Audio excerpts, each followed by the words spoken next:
जिला स्तरीय मिलित अभियोग शुणाणी अनुष्ठित।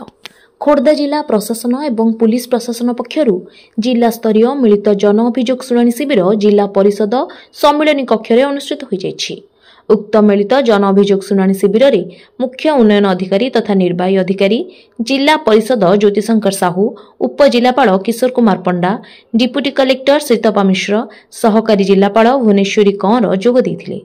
आज अभियोग शिविर को मोट 67 गोटी अभियोग आसीथिला बेले तन्मध्यरु 62 गोटी अभियोग व्यक्तिगत एवं 5 गोटी अभियोग ग्रामीण समस्या जनित थिला। समस्त अभियोग गुडी को संपृक्त विभागीय अधिकारी मानक सह आलोचना करा जाई से गुडी को समाधान पाई तुरंत पदक्षेप ग्रहण करने को मुख्य उन्नयन अधिकारी तथा निर्वाही अधिकारी जिला परिषदर श्री साहू निर्देश देथिले। जरूरी स्वास्थ्य सेवा जनित 3 जन अभियोगकारी दरखास्त को विचार करा जाई 5000 टंका लेखाएं प्रमोद कुमार मार्था बेगुनिया, रसीदा बेबी केरंग खोर्धा को मुख्यमंत्री रिलीफ पांटी एवं वासुदेव पाताल सिंह बेगुनिया को जिला रेडक्रॉस पार्टी चिकित्सा निमंते जोगाई दिया जायथिला।